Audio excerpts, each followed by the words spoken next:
G'day, Pickleball family. First thing to know, as shared on cpaprotour.ca, Canadian Professional Pickleball Tour debuts this summer. Canadians, get ready to witness the pinnacle of pickleball excellence this summer with the launch of the CPA, Canadian Pickleball Association Pro Pickleball Tour, a series of professional pickleball events taking place across Canada. This is the first ever professional pickleball tour in Canada, dedicated to providing a high-level competition platform for the best players across the country. The CPA Pro Pickleball Tour makes its debut on June 5 through 9 at Durham High Sportsplex in the Greater Toronto Area's Durham region. The tour will also make stops in Montreal, Calgary, and Vancouver throughout 2024 and early 2025. The CPA Pro Pickleball Tour will be a spectacle for pickleball enthusiasts across Canada, featuring the nation's top pickleball players battling it out on the court at each tour stop. Professionals competing will play for cash prizes and a coveted sponsorship spot for the 2025 season. Pros signed to make appearances this year include Ernesto Fajardo, 5 times national champion, Christina Chin, 2 times national champion, and Brad Chapman, 5 times national champion. In addition to showcasing elite level competition, each event will also offer amateur competitions and a series of social events and clinics. Players of all skill levels can participate and engage in the excitement of Canada's fastest growing sport. We're incredibly excited to launch the CPA Pro Tour and bring professional pickleball to communities across Canada, said Jonathan Tin, Chief Operating Officer of the CPA Pro Pickleball Tour. Pickleball continues to experience exponential growth, and the CPA Pro Pickleball Tour represents a significant milestone in elevating the sport in Canada to new heights. We look forward to welcoming our professionals, amateurs, and pickleball fans to join us on this thrilling journey. Thanks ever so much for making it this far into the update. Please be sure to hit subscribe and like, comment, and rate on the platform you're watching or listening to it on, so this and future episodes can be found by and shared with other fellow pickleballers. Second thing to know, as shared on pickleball.com, PPA hosts Carvana Pickleball for All with Special Olympics at the Atlanta Open. On Wednesday, during the current PPA Atlanta Open, 6 courts were reserved for the Carvana Pickleball for All with Special Olympics event. This is our second annual event, and we wanted to come out to the tournament and show how accessible and inclusive the sport is, said Emily Williams, the brand activation specialist from Carvana. Special Olympics Georgia is a non-profit sports organisation that serves individuals with intellectual disabilities, and today we're doing pickleball, said Liz Smith from the Special Olympics. Pickleball is one of the newer sports being offered for their athletes. The event featured different skills-related sections, including ground strokes, dinks, serve rallies, and open play. And as a special treat, world number 1, Annalie Waters, played an exhibition match alongside the participants. Among them was Taylor Nichols, a former motocross athlete turned wheelchair pickleball player. Pickleball is a game for anyone. It doesn't matter what your age, gender, or limitations you experience. Anybody could play it and have fun, he said. Pickleball is really meant to be a community event, and while it's a competitive sport and it's growing in popularity, we want to ensure that everyone at all ages and all abilities is included in it. It's important for us to be able to share our love of the sport with others who may not always have the opportunity for clinics and the opportunity to play with others of similar abilities, noted Williams. Watching the wheelchair athletes here has been phenomenal. They are incredible. I'm way more impressed watching them and seeing what they're able to do with one hand on the wheel and one on the paddle, shared Hayley Pollack, the Carvana PR Senior Manager of Communications. The Georgia State Representative for District 48, Scott Hilton, participated in the event too. It's been an awesome day. I've had the opportunity to represent this district, and this is right here in our backyard. I'm an avid player myself, and I'm honoured to be able to participate in this great day and give back to our community, he said. Hilton also has a special connection to Special Olympics. We have a child with special needs. I am super active in this environment, and I've done a lot at the legislative level to help out individuals with all abilities. It's just an honour to give back today to folks who really give us so much joy and hope and excitement in life, he said. What this event really shows is that pickleball is truly a sport for all. All ages, genders, and abilities can play alongside one another. Third thing to know, as shared on pickleball52.com, how adaptive pickleball rules are leveling the playing field. Adaptive pickleball is making a positive impact on the lives of players with disabilities and impairments by allowing them to compete on a level playing field with able-bodied peers. The rules of adaptive pickleball, AP, were written and trialled by husband and wife Rex and Trudy Ellis, co-founders of Dunstable Hunters and Silso Hunters pickleball clubs in England.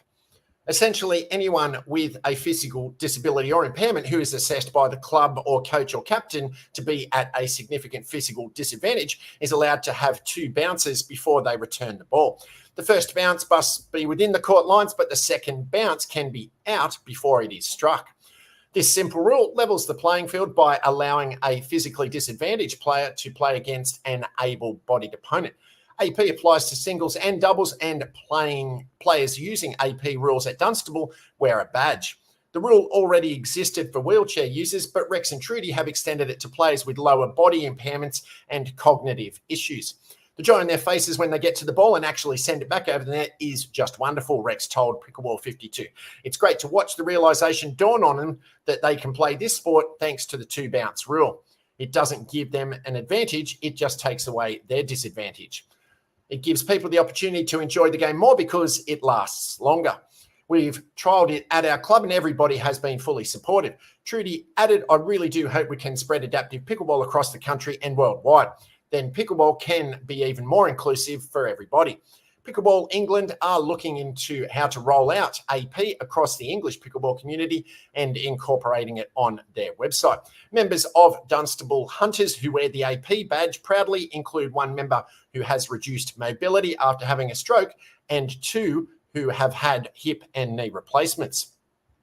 Trudy and Rex say it is blatantly obvious when identifying a particular club player who would benefit from using AP rules. She urges club coaches and captains to make objective judgments about physically limited players, not to be too proud of approaching their club leader to ask if they qualify. Dunstable Hunters member Mark Chapman, who has restricted movement due to a hip replacement, plays under AP rules. He said, now that I'm regularly playing pickleball, the 2-bounce rule that I'm allowed as an adaptive player means that I can reach more shots and sustain rallies that would otherwise be impossible. Pickleball's great and the adaptive rules allow me to better compete.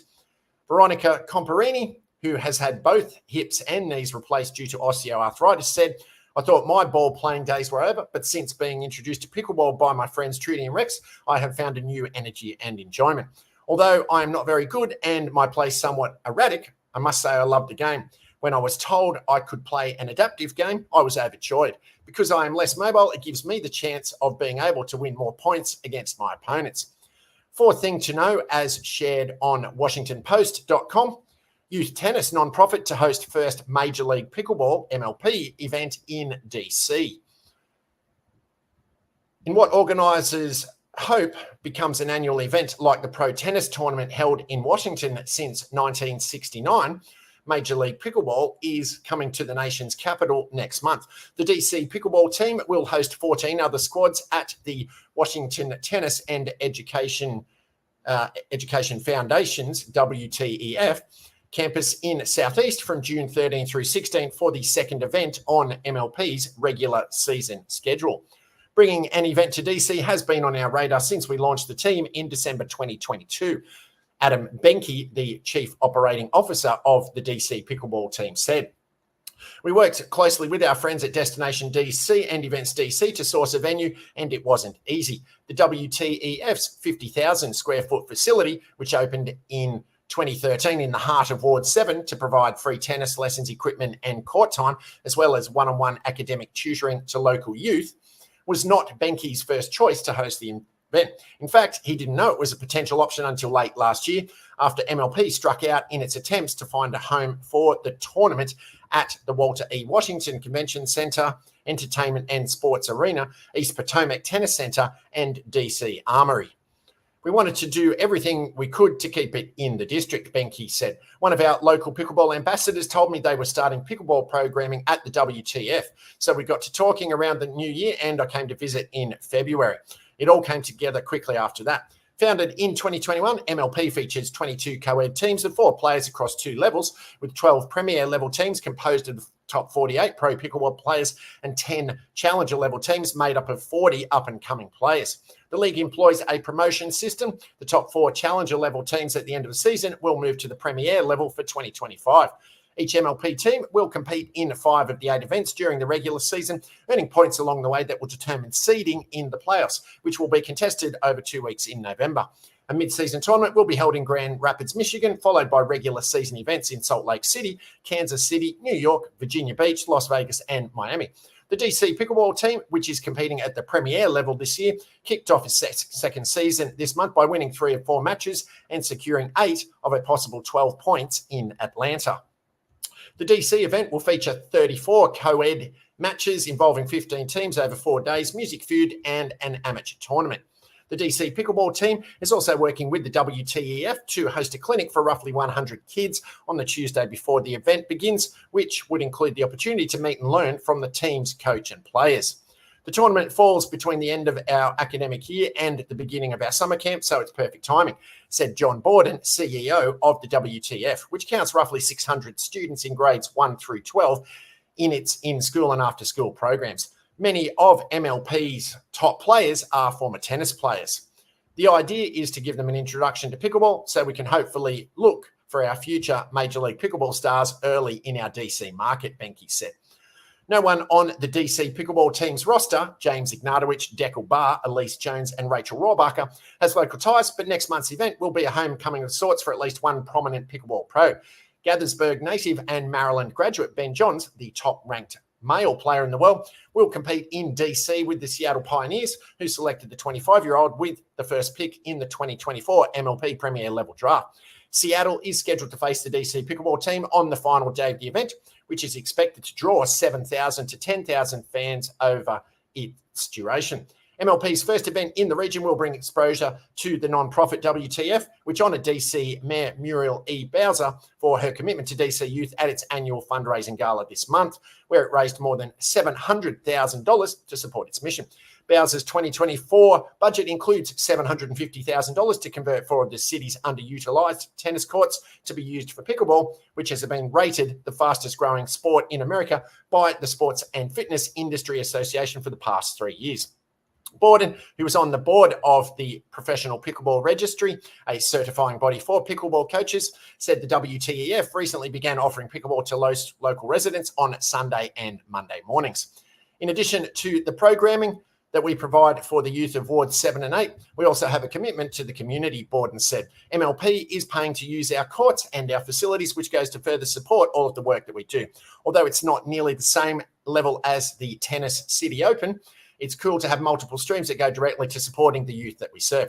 We hope one day that we'll be able to bring a facility to DC and have our own pickleball arena, Benke said.